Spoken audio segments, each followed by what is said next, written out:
for your patience, everybody, and we really appreciate you taking time out today to come and join us.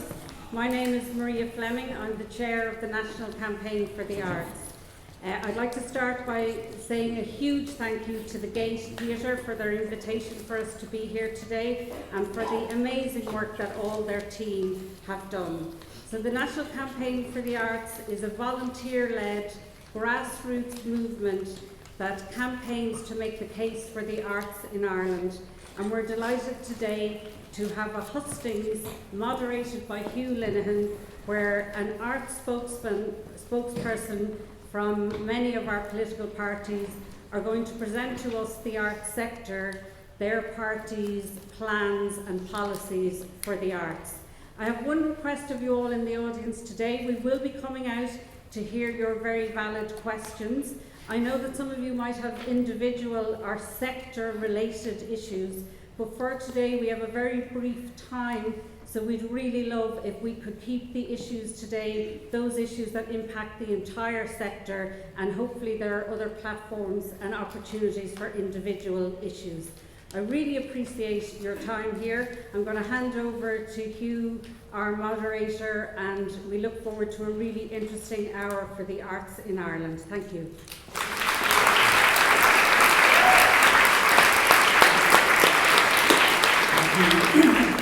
Thank you very much indeed, Maria. Looking at the lineup here, I now know what Katie Hannon feels like when she prepares for 10 leaders debating later this evening on RTE. We have a mere 7, but it's going to be challenging enough because our time is pretty short. So just a couple of brief words from me. It's 35 years since the last time I hosted one of these, and that was quite a hectic one, I seem to remember, in project as well.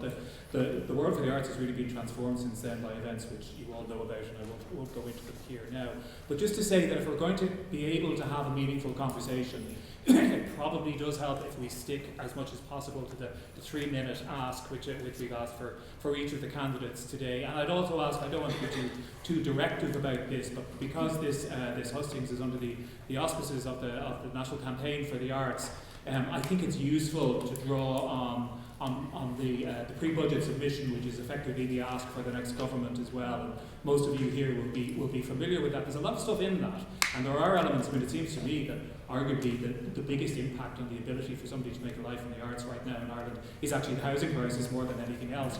But I also think that that's a subject which will be treated elsewhere and at some length. There are 2 key issues I would suggest might be well worth addressing today. One is the future funding model over the course of the next government, if it runs a full term.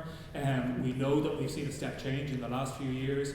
What is the plan of each of the parties in terms of funding key organisations? First and foremost, the Arts Council, but other ones as well. And then there is a pressing issue, which is that in just over 12 months' time, the pilot basic income from the arts is due to wind down as it stands at the moment. So I'm sure it's very important for an awful lot of people to get an idea as well of the different parties' positions on what happens at that point with that programme.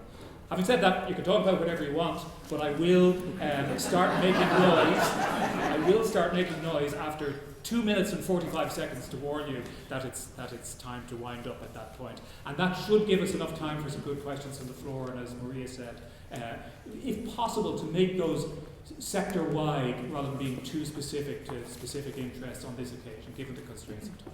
Anyway, I'll shut up now. I'd like to call the Minister, Catherine Martin, to give the first address.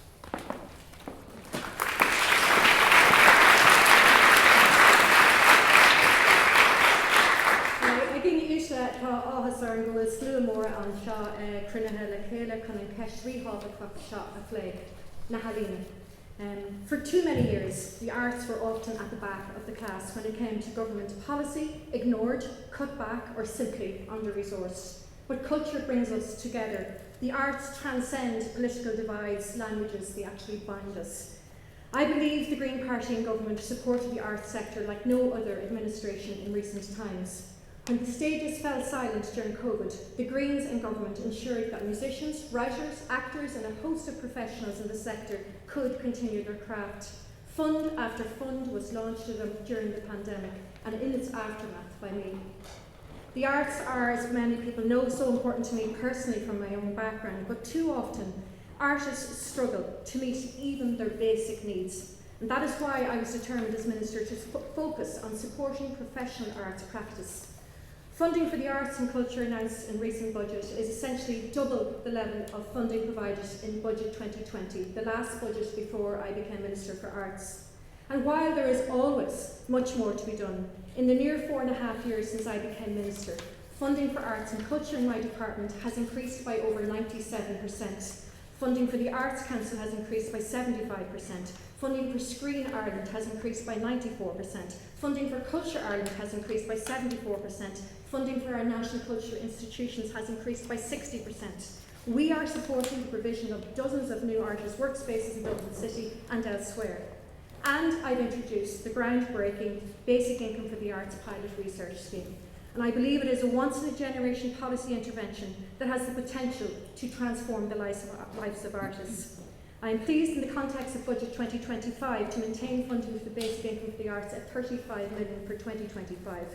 This was in order to provide flexibility for successor support after the pilot expires. The Green Party, if returned to government, want to see this, and I've been clear in my view, retained, extended and expanded. But we want to do more. We'll continue to increase the Arts Council funding, now at record levels. I am now proposing a pilot arts capital programme to mirror the success of the sports capital programme in transforming the arts at local level in our communities. We would maintain strong support for the Creative Ireland Fund. The Green Party will support local authorities to provide more studios, practice spaces and workspaces for the creative community. And we will also increase local government arts grants. Progressing work already underway by a new advisory committee I launched, we will establish a National Women's Museum to highlight the achievements of women from all walks of life, both contemporary and historical. And we will establish a National Popular Music Archive to catalogue work done by our artists, mirroring similar projects in places such as Liverpool and London. 15 seconds, Minister. There is always work to be done, but I am pleased that this government, with the Green Party at its heart, has done more than any other in the history, really, to demonstrate to artists that they are valued, that their work is appreciated, and the contribution they make to enhancing all of our lives is understood. And enacting the Intoxicating Liquors Act is absolutely key, supporting the nighttime economy and continue to green our arts. Thank you.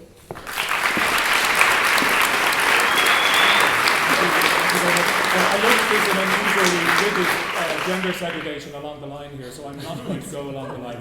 I'll call on Gary Gannon from the Social Democrats now. Thanks, many of you.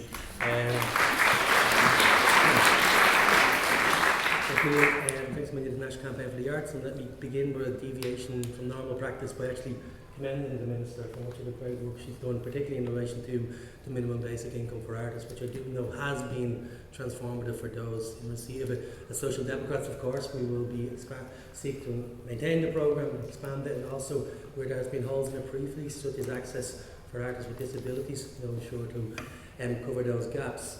I want you to imagine where we are in right in the heart of Dublin, a part that is an area that is more often spoke about and somewhat ignored. We talked a lot about how it developed this city and how we want to be part of the restoration of Dublin. As I talk about that, I want it to be known that culture, art, what we do for fore of everything we do in terms of how we regenerate our cities, towns and villages into this country. In our manifesto for Dublin, I'm going to speak just to that for very slightly, we're talking about building cultural corridors as a way of restoring the heritage of the city and bringing it back to what it was. So if you imagine a corridor going from Henrietta Street, right past down through Dorset Street, right past where we are now, along to Trinity College, down to the right, and then swinging down towards the Guinnesses. Imagine if we could confront the dereliction there by actually instilling artist rates for those where there's vacancies, so we have an artistic community go into them. To have more artists living in the city, providing affordable homes and access for our artists. I see art as an absolutely essential to how we're building this city back up. In terms of our national commitments, I'm just going to include what Social Democrats have. Develop a roadmap for progressive increases in total arts funding, establish special commercial rates for creative art spaces and rates holidays for new projects, enhance support to the Irish film and publishing industry, introduce multi-annual funding for essential arts organisations to allow long-term planning decisions. We want to give a culture voucher for €200 for every 18 to 25-year-old. That's on top of another culture and sports voucher for our children up to the age of 18 to ensure that nobody is excluded from the arts in this country. ensure that the DSP in the intro has a framework for understanding more irregular and freelance work. I worked in several with the Disabled Artists campaign, and the level of confusion amongst the Department of Social Protection, just in terms of acknowledging the irregularity of some work and how it impacts disproportionately on those who experience different types of payments, I found absolutely shocking, and the walls just weren't impenetrable for so long. Ensure planning legislation takes cultural and creative space into account for all public developments. Revitalise our nighttime economy by legislating for later opening hours for venues and bars, as well as extending the hours of public transport systems. Review our licensing laws for public dance and theatre licence to ensure they fit for purpose. The establishment of nightmares and increased investment in culture oil to enhance our global reputation and create more opportunities for artists and international collaboration. 15 seconds. In addition to all of those things, I see art as fundamental to how we teach our young people in skills. Everybody in our school should have access to art. We believe as skills are being developed, there should be a theatre in every single school in order to ensure that every child has access to art as part of the Leading Serve programme, because that's how we foster all of the wonderful things we see when we use our arts community. So thank you.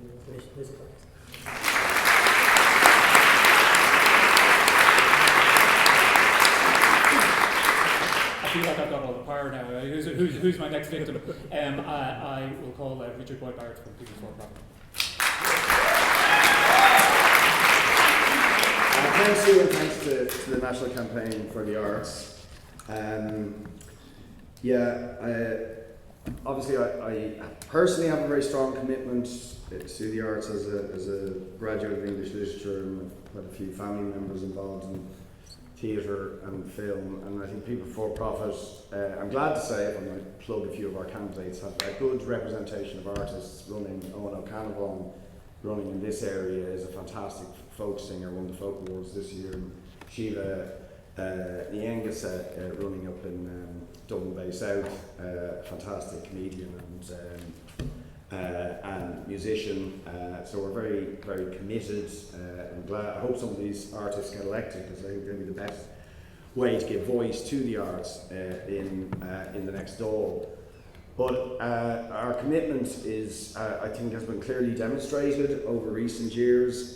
Before even the universal basic income was proposed, we have been arguing for a scheme of that sort where all artists and art workers would get a minimum income. We've been arguing that and budgeting for it every single year in our pre-budget submissions. We have long argued, as the NCFA is arguing, that we should get art spending in this country, which is very, very low by European standards, up to at least the European average of 0.9%. And again, we budgeted for that in our budget this year again, to put an extra 370 million into the arts on top of what's already been spent. And we also budgeted, in addition to that, for the expansion of universal basic income to everybody who applied. So it shouldn't just be a pilot. Every single person who applied should get it, and it should be the eligibility criteria for it should be expanded. We're also unapologetic defenders of public service broadcasting. I think a lot of people were appalled about the scandals of people getting big salaries at the top of RTE. It's been used as a hammer against public service broadcasting, which I think we should resist in the artistic community. I don't want to see Elon Musk and Facebook and all these people controlling our media. So I think we need certainly reform, but we need big investment. And in fact, we're proposing a tax on the digital media companies in order to fund the arts and to fund public service broadcasting. They make enough profit and they do enough, frankly, damage. But if we tax them, that money could go back into the arts and into public service broadcasting. And also, then it's not just about words; it's about action. I think we have to fight for these things. If I might get a plug in for Hazel D. Nortoon, also our candidate in Dublin South Central. She was the one who instigated the recent campaign back at the beginning of this year to get the Rupert Guinness Theatre reopened, which has been sitting empty, and that's now coming to fruition. So for us, it's not just about list of policy measures, but also about doing it on the ground, actually working with artists and with local communities to extend artistic and cultural spaces and to give resources to local communities and young people in order to make that happen.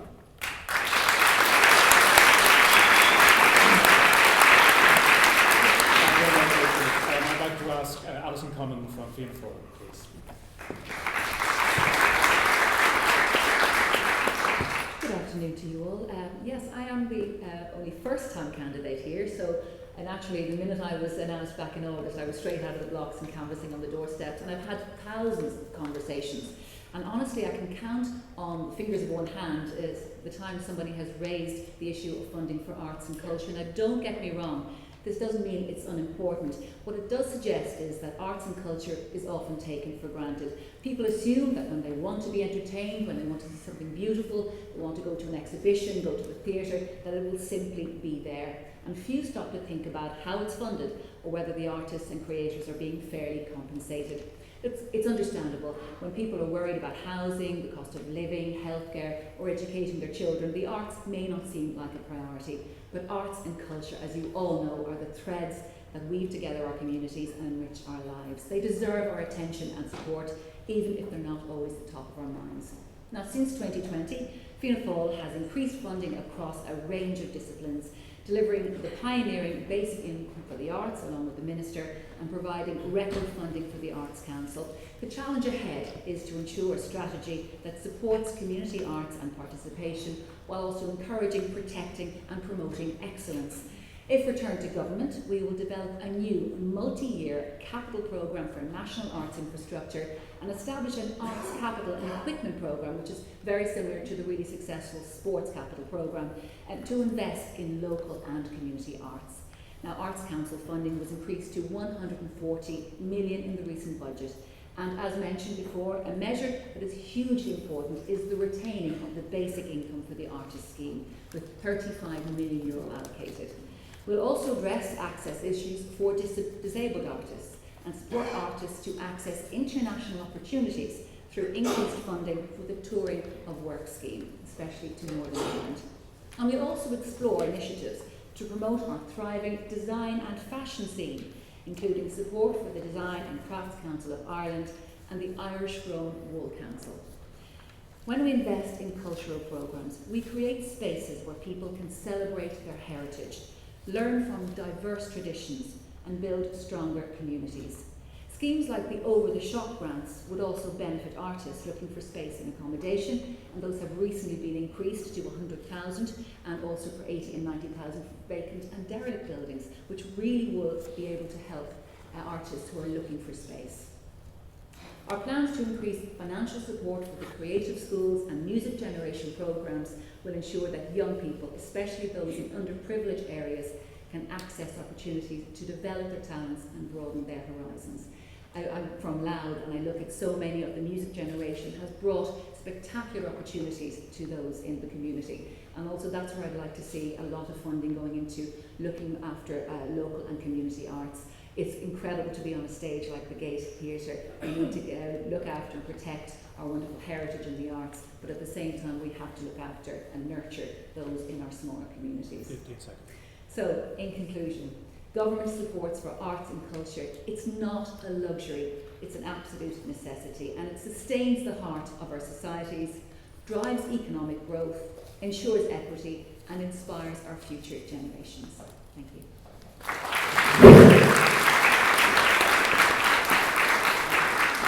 Happy to hear from Aengus and Snodaigh from Sinn Féin. Agus bhuiachtas libse a bheith an seo chomhéisteachling agus chomála sin leis an factas.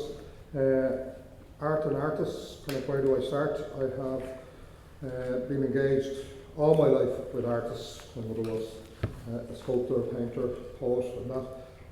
My father is the same, so I have some understanding, but I don't have all the understanding of the needs of artists and the arts community. And kind of part of the reason why I initiated a survey, and we had over 1,000 people responded, setting out some of the issues, some of the problems that the art community in Ireland have. Also, to follow up, we had a very successful round table earlier this year in the complex in September. And from that, kind of apologise to people that we didn't send the report back until this weekend from the tables that were engaged, but I want to thank everybody who took part in that. Sinn Féin has a 50-point plan. There's one for everybody in the audience if they so wish. Owen there, my sidekick, he has them there. I'm not going to manage in 3 minutes to get through all of the 50 points and what actions are required. But underlying it all is a vision, a Republican vision to ensure that we look after and ensure we respect and that we appreciate the art community in Ireland, and that's what sets us as a society out from many around the world, that we have a vision. The artists have a vision. We're putting that across, whether it's in music, whether it's in visual arts, whether it's in the literary art. That's what sets us out amongst those around the world, and all the influences that we have as an Irish nation, whether it's been colonised, whether it's been fighting back, whether it's the various different communities that come to Ireland and share with us their art and their experiences also. There are a number of very basic ones. One is which we need to ensure that the Arts Council is properly funded, and I can say in tomorrow's manifesto the party will launch, and we are committing to the Arts Council budget being increased to 200 million in the period of that government. But we're also committed to more than that, because there is a lot more that needs to be invested in the capital spend to ensure that there are spaces available. Spaces have been run by the city councils, space being run by county councils, and space being run by arts organisations, which are often forgotten about, to ensure it reflects fully what the artists and that require. Because without that type of space, it makes it a lot more difficult for artists to apply their, if you want the wrong word, maybe their craft. We need to ensure that the basic income for arts pilot scheme continues, and there's no cliff edge, and we need to develop so that the funding goes to struggling and disabled artists, and that there's no exclusion of those who are disabled by having those means tested and that therefore excluded. So tá Gael a fish, tá Gael doing dedicate the Wilma the Turkuna agus Takiat the Alien Tory in Akala Gane and Alien People in Cllr.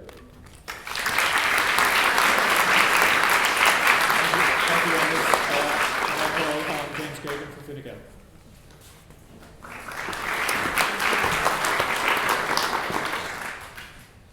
Hello everyone, James Geoghegan is my name. I happen to be the Lord Mayor of Dublin. I have to say it's a refreshing change to be asked to speak second last in this event, where normally I'm up first in front of an audience, not necessarily being overly on top of the brief that I'm standing in front of every single day. Look, it is a great honour to be here. I'm really grateful to the Campaign for Arts for organising it. I think it's great that they've got such a good turnout here in the audience to hear the different parties' visions on what they believe are required to fund arts into the future. And look, we in Fine Gael as a party, we've obviously been in government for over 12 years. We've been in government with different political parties during those 3 times, between the Labour Party, Green Party, and Fianna Fáil party, and perhaps in a bit of a refreshing change from the national campaign electoral cycle, I am going to compliment some of our government partners, and in particular how well Pascal Donoghue in Fine Gael, our Minister for Finance and now Minister for Public Expenditure and Reform, has worked with Catherine Martin as Minister for Arts in developing the artists' the artists' basic income scheme. I personally know people who benefited from it. Literally just the other day I met somebody who's working in the film industry who otherwise simply wouldn't have stayed there because in the absence of that income, and wouldn't have continued in the creative industries if they didn't have that option. And the genesis of a lot of that, to be frank, in my view, was built upon the backs of artists who, in the wake of the financial crisis back in 2010 and 2011, did occupy empty private buildings, some buildings that were designed for, in certain parts of our city, luxury bag stores. When all of our money essentially exited this country, were transformed into spaces of culture and arts. And I'm thinking in particular of Smithfield Square, where there was a huge number of empty retail premises, and one in particular was turned into a kind of a thriving arts and artists studio and gallery to create a little bit of culture at a time that was very challenging. And we saw the same kind of thing happen in the restaurant sector, where we saw a huge, thriving, vibrant restaurant sector emerge in buildings that were otherwise designed for luxury planning. And I think what that shows is that in the last 12 years, government have listened to you, they have listened to artists. That is why we have doubled the amount of funding between 2016 and 2020. And Fine Gael as a party want to continue to listen to you. We want to continue to fund the sector. We recognise the importance of the sector, and that's why we too are proposing a capital fund scheme in addition to the Arts Council grant funding schemes that exist, to ensure that we identify buildings, empty buildings that are in the ownership of the OPW and others, and we can actually transform those buildings into artist spaces to give people good reasons to come into your city, to come into your town, and that's one of our big ideas that form part of our manifesto that we launched on Sunday. So thank you for attending, thank you for your advocacy, and we will continue to listen to you in government. Thank you very much. Thank you, James. And our last speaker is Maria Sherlock from Labour.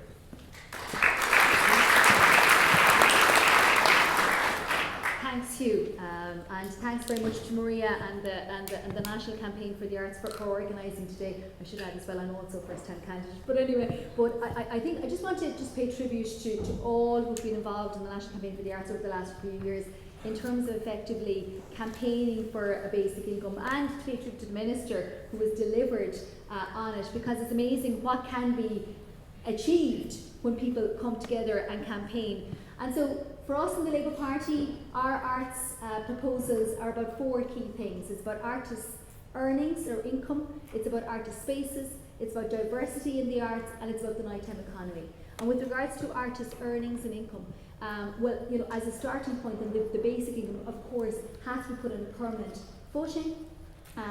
It has to be expanded much beyond the lottery that currently exists at the moment, and ultimately ensure that those early career artists are given that safety net. But for us in the Labour Party, we're also really concerned about artists' earnings, even when they are a number of years into their career. And we want to see that the Arts Council budget increases to €200 million per year. Because when I talk to people in theatre, they're telling me that the scale of productions has got so much smaller now because of the nature of project and programme funding that is allocated out, that there is so much more demand and there is supply of money into the sector, and we have to change that, because that is the best way of lifting artists' earnings. And then crucially as well, we have to enforce the copyright laws with regards to artists, writers, musicians, to ensure that they get their fair dues over the many years that their art is in circulation. With regards to diversity in the arts, then we know that there are disabled artists, and indeed I've engaged with many of them, but also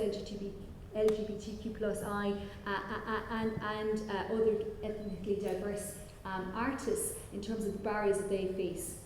And we've seen a very strong set of recommendations from the Save to Create Amplify report, and certainly we're very committed to introducing that. The nighttime economy, I suppose, very much ties into what I lastly want to talk about, artist space.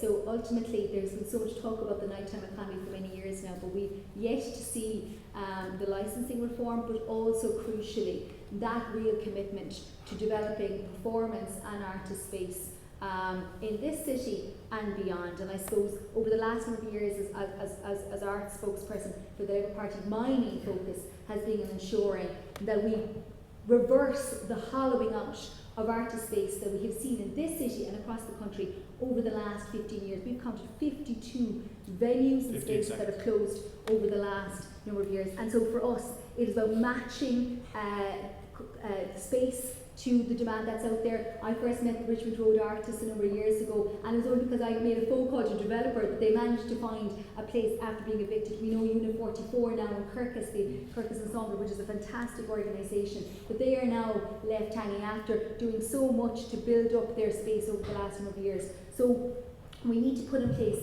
proper structures and supports so that artist spaces can be set up across communities, both here in Dublin and the country. And the last point, I suppose, it means joining the dots between the Arts Council, local authorities and the Department of Arts, because to my mind, we don't have that joining the dots at the moment, but we need it if we are going to ensure that our communities have a healthy art scene into the future.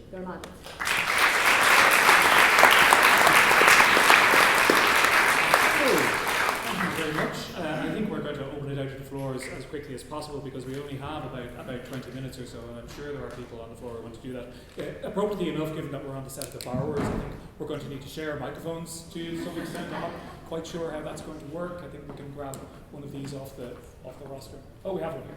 Perfect. Thank you. Lovely system. Yeah. I think we have people with microphones in the audience. So if somebody wants to raise their hand, the person with the microphone will identify them. And then, if you wouldn't mind standing up and identifying who you are and putting your question, and it's directed at a specific political representative here, please say so as well. You'll get a microphone to you now. Just check this. Brilliant. Okay, just very quickly, please keep it short. Ask the question in the shortest of the longer answer. Okay. And preferably a question rather than a statement is always the other one. Michelle Brown, I'm a visual artist and also a lecturer in theatre. A number of you have mentioned funding towards capital projects, and I suppose when we look back on what happened in the 90s and early 2000s, where a bunch of art centres were built around the country, and then they were left without funding to keep them going, and actually every penny went into just keeping a staff member in the building. How do you propose, each of the people who mentioned this, to keep them alive with new art practice and not just touring all the same shows again and again to support the artists that live in that region? Thank you for that, Michelle. I think that's good. I'm going to put it to you, Alison, because you were foregrounding Fianna Fáil's capital investment plan, and I think anybody who's been working in the arts for a couple of decades will recognise exactly what was being described there as well.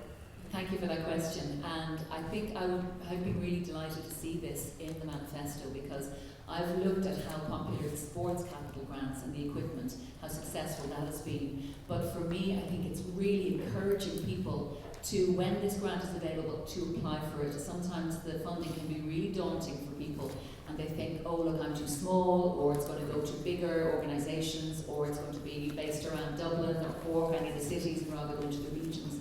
And I think really some help and guidance and education to how you can apply is going to be really key to that, because I've looked at some of the sports grants and people have just simply missed out because they didn't apply, or they applied for the wrong funding, or they've just left something out. But if I could just push you on that, if I understand the question correctly, it is that there was a heavy investment in capital infrastructure, arts centres around the country, but there wasn't the equivalent parallel funding to both run and to produce work in those centres. Absolutely, I think that's where the funding for the likes of Creative Ireland and Cllr Ireland and the biggest funding that we have given to the Arts Council, that is really going to be key now to keeping those going, to keeping those community projects alive, to allow for the diversity that we really need in all sectors of art.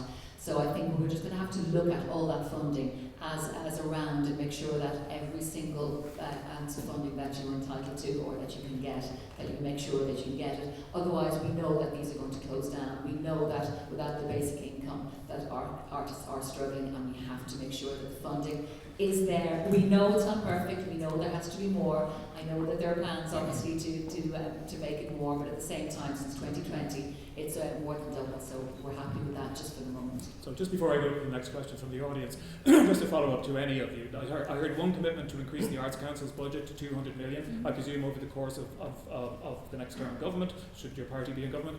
Does anybody else have a number they can offer? I mean, we're supposed to be in an era of auction politics.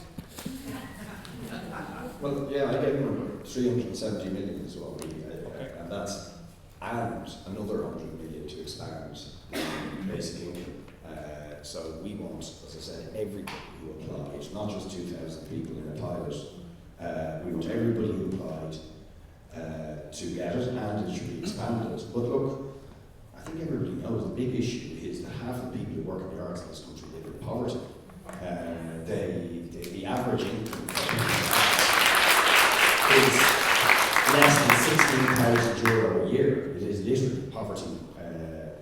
So we need people to be paid properly. So it's not, the spaces are good, but we have to expand that, and we have to, as much as is possible, end the precarity that huge numbers of artists suffer. Because a lot of people just give up working in the arts because they can't sustain themselves.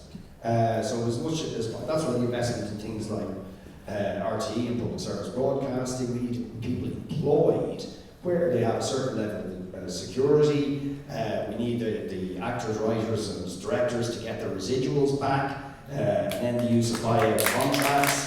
So, you know, boosting the income of the artists, the ability of the artists to actually do their work is key to us inhabiting those spaces when they are invested in. Okay. Hugh, can I just say for a Sorry. second? Just very briefly, so I suppose we haven't developed a figure yet, just precisely because we don't want to be in the world of auction politics. What we have committed ourselves to is a roadmap for progressive increases that we will deliver in government. But we also very explicit in relation to multi-annual funding so that people can plan, organisations and people can plan in advance. Marie, Yeah. let's make a point, and then we'll go back to the audience. Thanks, Hugh. I think the thing for me with regards to that we have these buildings around the country that effectively some of them are empty at the moment. When I talk to artist groups, they tell me that, you know, Arts Council Fund doesn't necessarily have a specific funding line for long-term leases, and we need to change that. So artists are effectively cutting into what they should be earning, if you know what the money that should be going towards their work.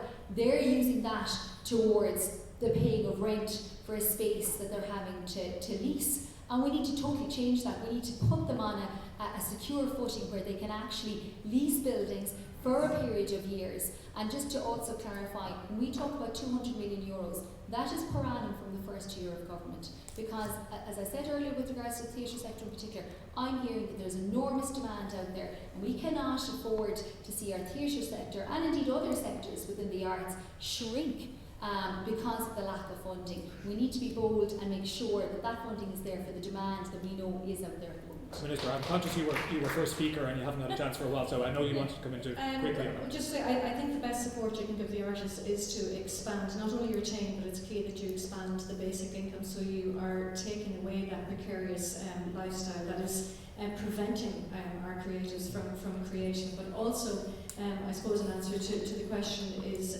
not just the capital programme, because that's more about investing in the structure, but in the artists themselves is through the Arts Council, so they have increased the funding there, so there's more bursaries. It's gone from 80 million to 140 million under my watch in 4.5 years. So I have the track record in form and will continue to rise if the greens are there. But it's also the others, like the festivals that are supported. It's the local authority funding that I talked about earlier in my speech as well. It's making sure everything that is available to reach the regions and rural Ireland. Our artists aren't only in Dublin. We may be in Dublin right now, but our artists are everywhere in the basic income pilot research programme showing that, and we must reach them wherever they are, whatever their art form is. James, I know you wanted to come in, but I do want to hear a couple more voices. I'm sure you'll get a chance to make your point. We'll take another question now. Just for simplicity and clarity, can I just see by show of hands which parties are actually committing to expanding and retaining and increasing the basic income? Great, I can't wait.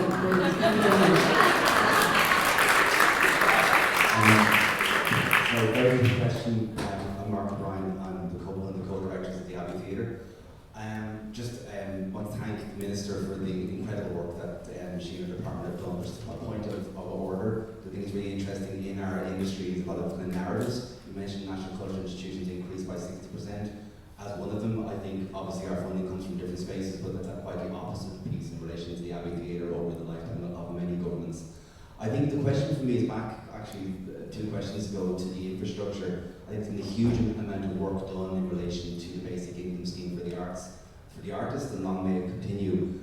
But in parallel to that, particularly within our own art form, theatre is a collaborative art form, and the infrastructure, both in company and in the theatre structures around the country, I think I'd be interested to hear about the policy of the different parties in relation to what your policy is around the creation of infrastructure to both free the artists to be secure and safe both within their life, but also then to free them on a multi-annual basis to be supported to create work.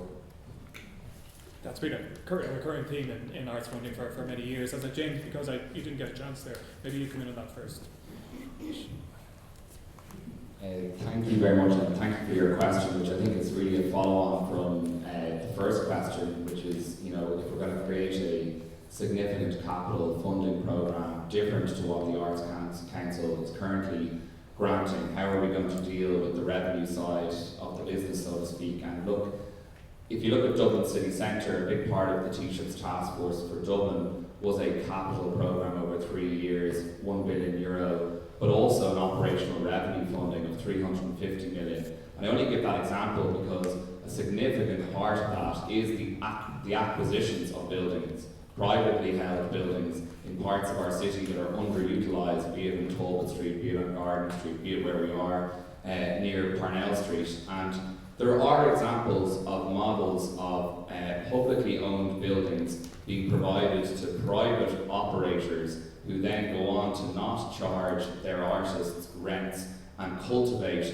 a creative environment. The Dean Art Studio is an example of that in the former DIT School of Music, and ultimately a change was made in that model, and Dublin City Council had a competition, and there's a new entity now in there, not-for-profit, that does charge some rent to artists, and hopefully that will be as equally successful. But I think we need to have a dual model system where we have the ability and the capacity and capital funding to acquire buildings, so that I wouldn't agree with Maria, I don't know if that's what she was suggesting, that capital funding will go down towards rent. I think that would be a prudent use of capital funding. I think ultimately we need to have the buildings, and the buildings either need to be occupied and operated by a sustainable revenue model by the artists themselves, or that they're the beneficiaries of an acquisition process, so that we're just focusing on the creative industries. And I think that's really what this whole capital funding model is really about, is to trying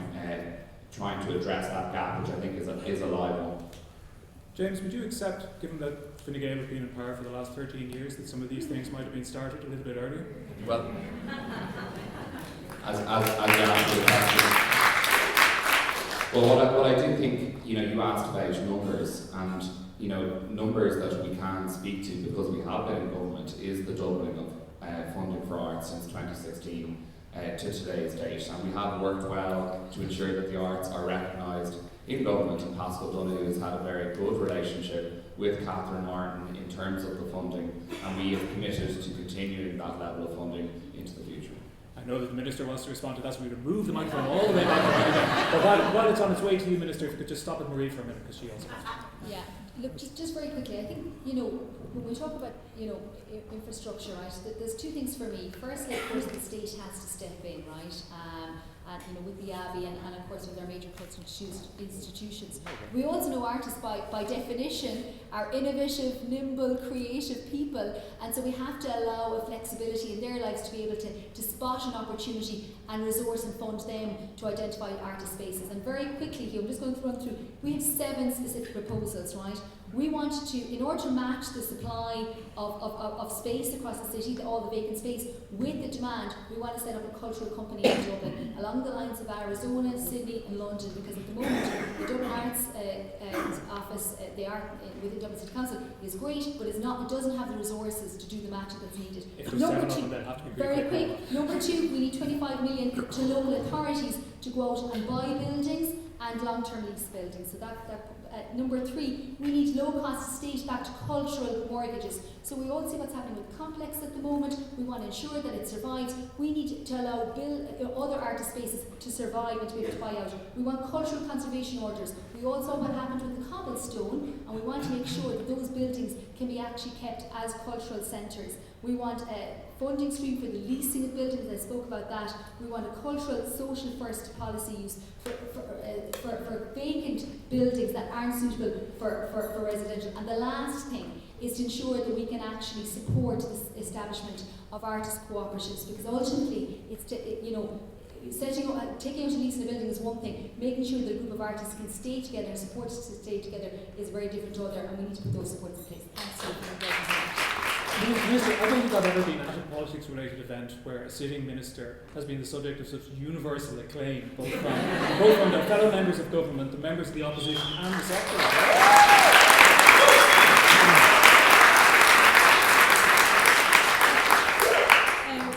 And also keen to claim some credit as well. It's not keen to claim credit, and it's great seeing what's in the manifestos, and fantastic that everyone here wants to roll out the basic income to expand it. But no matter what's in your manifesto, I'll tell you from my experience in government, what you have to do is fight, and fight for your artists. Like you've never ever, it's actually wrong how much you have to fight, because they should be valued enough that you wouldn't have to fight that much as Minister for Arts. And I find it sort of unusual I've listened, and yes, I've worked very well with my coalition colleagues, but you often talk about women being written out of the narrative. I heard one coalition colleague said that the Fianna Fáil worked along with the Minister on the basic income, and that my good colleague Pascal Donoghue helped me develop the basic income for the arts. Let's be clear on this, I was not a passenger on the basic income for the arts bus. I was the driver, and I had to fight for my life.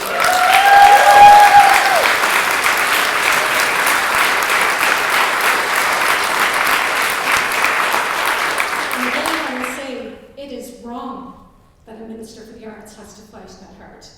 It should be a given that the arts are valued, and we have to stop, and I've had conversations with Richard and Aengus on this, stop talking about the arts and how valuable they are, how special they are, how they're a cultural attraction, we have this legacy. You have to put the money behind the artists. So no matter what's in your manifesto, whoever that next minister is, whoever the parties that are in government, please just promise that you will fight for our artists, because they are worthy of fighting for. I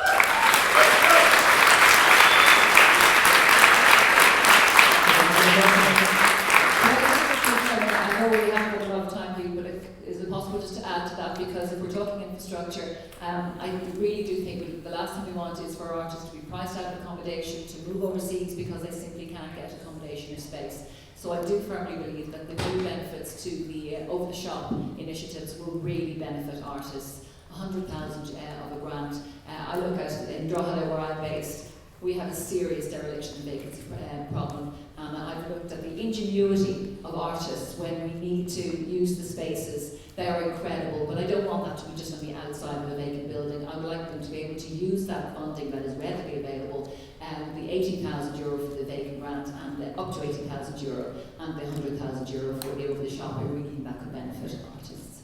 Before we go to a question in the audience, Aengus, you haven't had a chance to say anything at all in terms of these questions about commitments for the next government, the balance between capital and supporting artists, the universal basic income. Where does Sinn Féin stand on this?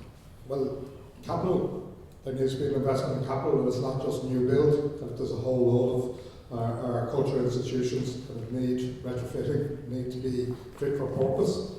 There's new buildings required right across the country, not just in Dublin, in fact probably less so in Dublin in many ways, because the infrastructure is not there.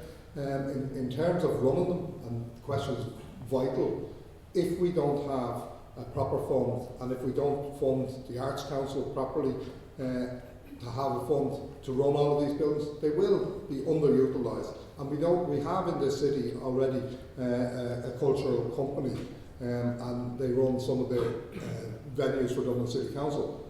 What I found, talking to most people, is that they're priced out of those venues. They're not suitable for them, or they're priced out. And so there needs to be a conversation to ensure that the funding is there, which is usable by artists. Not every single artist wants to be able to put on a show once a year and price into the show the cost of running the venue. Insurance is another cost. There's a whole range of costs, and that's why you would have a fund through the Arts Council, and they already have funding available for centres around the country. But just it hasn't happened. It needs a lot more, and that's part of the reason why you increase the funding for the Arts Council, and that the capital fund is separate to the 200 million that has been mentioned. Insurance is a whole range of other issues, and then where there are buildings which either a county council or a city council has identified, they need to be ring-fenced. It's not, there can't be precarity in terms of those buildings, so the artists in there put a lot of money or time into those buildings, and all of a sudden the landlord decides, oh, this is gone after 5 or 10 years. These need long-term leases so that people know this is where the artists are located. You create a quarter, you create interaction between different art forms, and I think that vision is what's required, and that the money is behind it to ensure that artists are benefiting. I think there is no doubt that, as I said at the outset, the whole question of housing and buildings and access and vacancy and all those kind of things really go to the heart of a lot of what we're talking about here. We'll take another question. Hi, my name is Maeve Stone, and I have a question on behalf of future generations. I'm curious to know how you, in the next term of government, plan on protecting not both arts organisations to become more adaptive for the climate era of breakdown that we're in, but also recognising that where the science has struggled, where politics has struggled, the role of storytellers in our communities is to help us understand where we are and where we might be headed. I'd like to know how you plan on supporting both organisations and artists like myself who make work. Would anybody like to take that? You are a member of the Green Party and you are Minister for Arts. Quite happy to take that, and I suppose in my Ministry's Abroad department that climate action has been woven into everything that I do, and I suppose we under my stewardship now, there's the first ever in the EU, the Creative Action Climate Fund, which comes from Creative Ireland. Again, we have a great person in the department, Tanya Bonatti, who deserves great, amazing credit on this for the work she does. But it's close to 10 million in 2 rounds in the last few years for myself and Minister Ryan's department.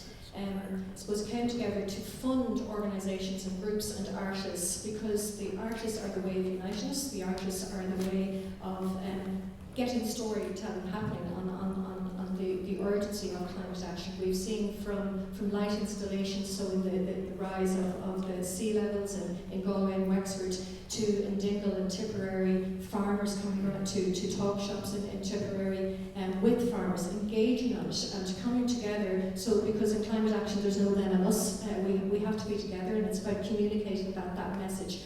But also on capital infrastructure, it's about supporting our community organisations to be green. So there is currently actually 50,000 to organisations, not for profit, to help them green their organisations. So they're actually doing the right thing and cut their costs as well.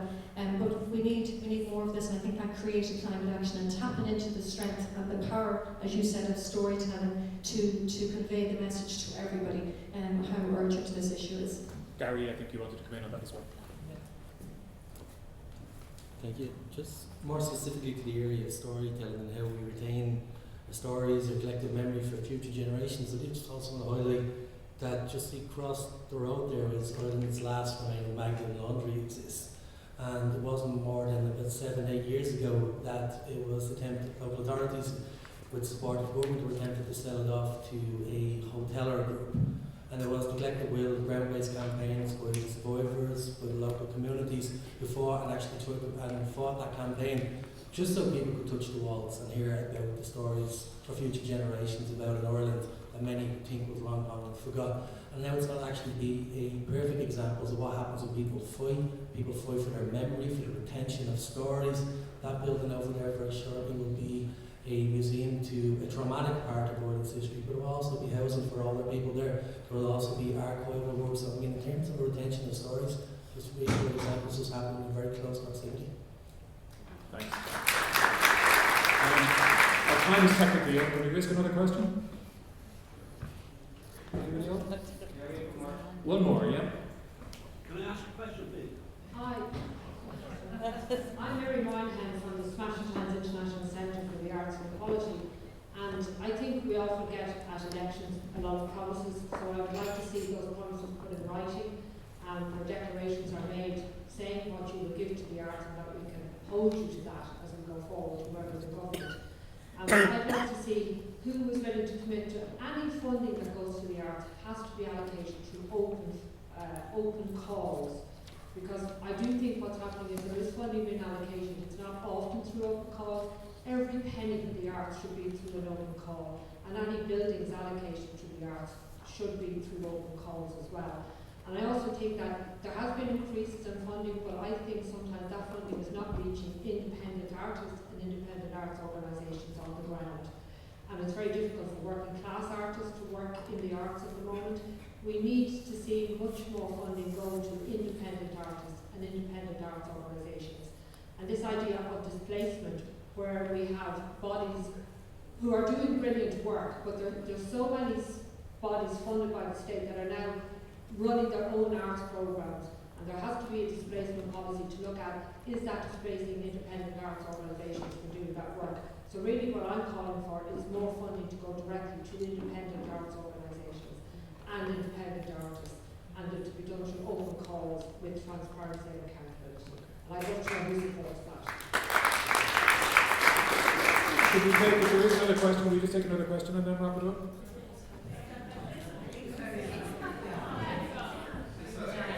to. Will I add the question now? Will I just put in? Okay, my name is Sunil Sharp. I'm from the part of the Gives the Night campaign. Just to pick up on something that Alison said about above the shop grants, I just wanted to get some clarification on this, because anytime I see above the shop, I'm always waiting for the next bit, which is above the shop studios and studio above the shop. And that should be a concept that all of the parties will bring strongly into the future. I know there has to be an emphasis on living. I saw, and maybe I didn't read closely enough, but I didn't see explicitly where arts was mentioned in terms of the above the shop grants. And I'm just wondering, going forward, if all of the parties can commit to a clearer policy on above the shop use for studio use for artists. But Alison, if you could just maybe give your answer to this, and maybe if there's time for the others to maybe. Okay, I'll come to you in a second on that, Alison. Does somebody want to take the transparency and access question first? Is there a problem with the systems by which funding is challenged to artists at the moment, and does it mitigate against certain members of the artistic community, as was suggested? Does anybody have a view or want to offer anything on that? No. Aengus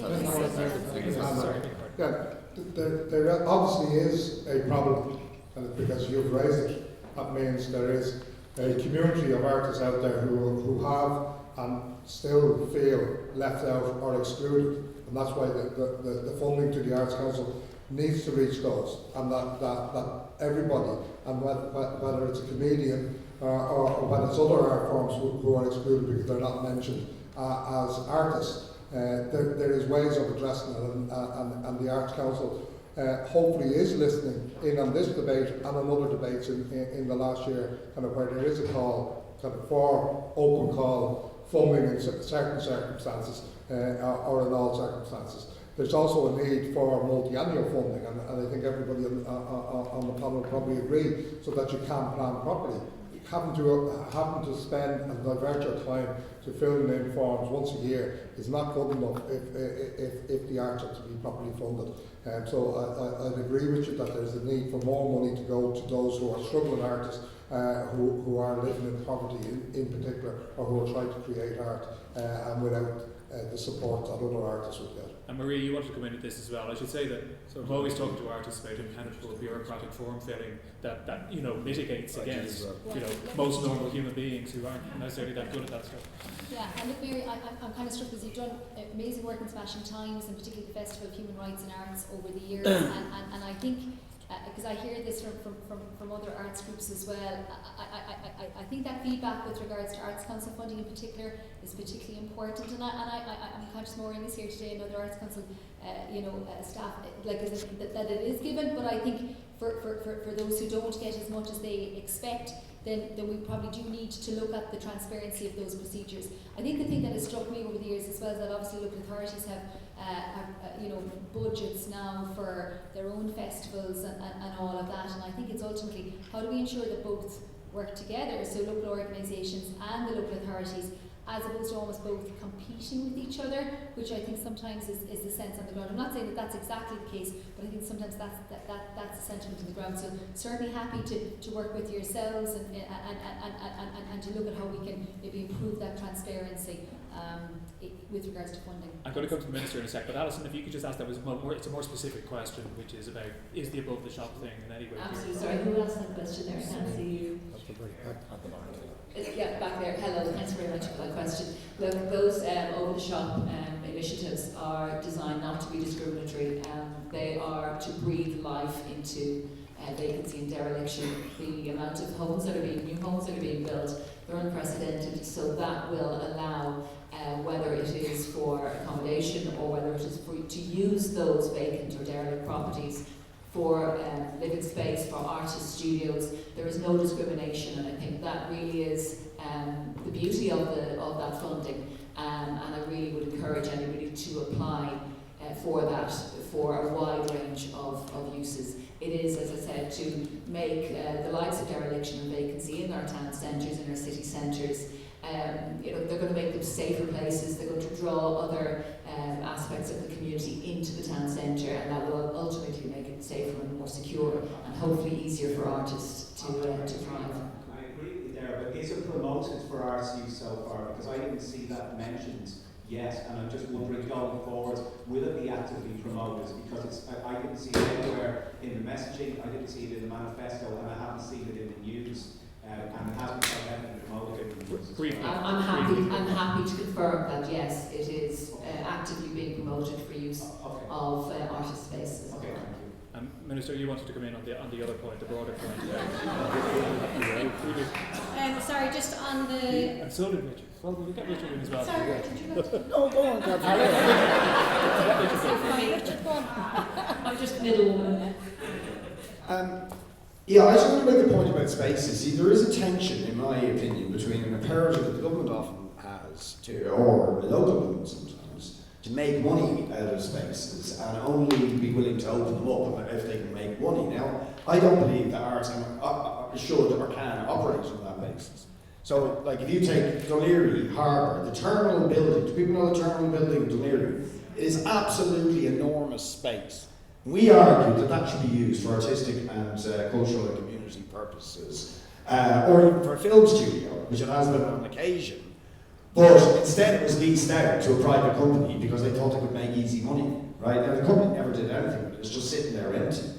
And to me that's, look, this is the concrete of these things. Or, you know, kind of the cobblestone was mentioned earlier on, the imperative of developers to try and maximise profit out of a particular site. And it took people like Owen, who played in the cobblestone and the local community, to lead the fight to stop that space being knocked down. So I just think we have to be sort of honest that if we have to say that arts funding has to be adequate in order to, and it is totally inadequate, it's not actual politics to say it, we are significantly less than the European average.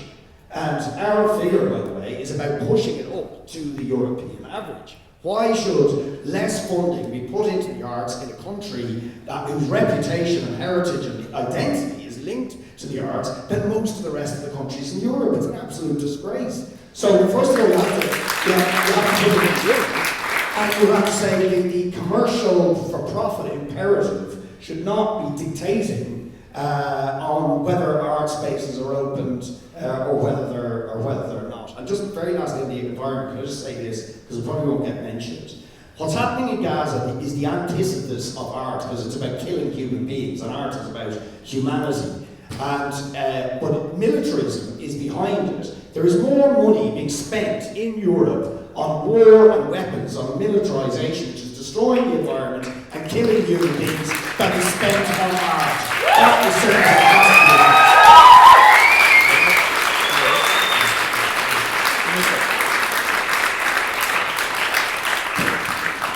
Thank you, and that's why we absolutely need to enact the Occupied Territories Bill as soon as possible in the next hour. We have it at committee stage. What's happening is horrific, is coming on all the doors. I'm sure all the candidates we're talking to here, we're a very compassionate country, and I think we can show, continue to show leadership in this, and I'm just glad that it's got to committee stage. I'm proud that my Green Party Senator, former Senator Grace Sullivan, co-signed that bill and sponsored it with the wonderful, incredible Francis Black.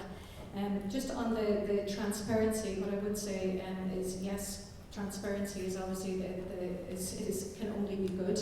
I think the capital programme that I mentioned earlier is based on the sports capital programme, and that would be transparent. It would be an open. You do get assisted in the sports capital programme to help you until the applications close, to help you get through there, and it's a very transparent process.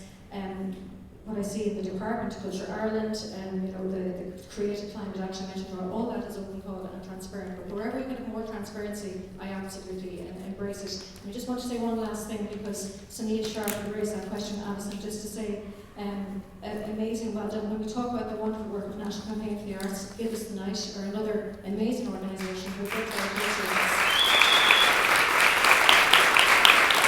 That's why I did my best where I could, Sunil, but we have to enact an intoxicating liquor bill. I put the supports in where I could in my remit as Minister. I would like to see more nighttime advisors rolled out across the country. I think it's working well. I'd like to see the local authorities mandated with nighttime economy action plans, so we can absolutely respect. And as you know, I as Minister for Culture, electronic music is culture. We need to do more to breathe life into our cities. I come from County Monaghan. When I grew up, We have 4 nightclubs across County Monaghan. I was going to college in Maynooth, but I came home every weekend to go clubbing with my friends. It was where we met up. All 4 are gone. You know, so we need to do something about breathing life back into those clubs and not lose anymore. Absolutely. Just to agree completely with the Minister, because County Louth has a pilot scheme of the first nighttime economy advisor, and the difference it has made is just night and day, pardon the pun. But I would love to see more local authority support for more of these initiatives.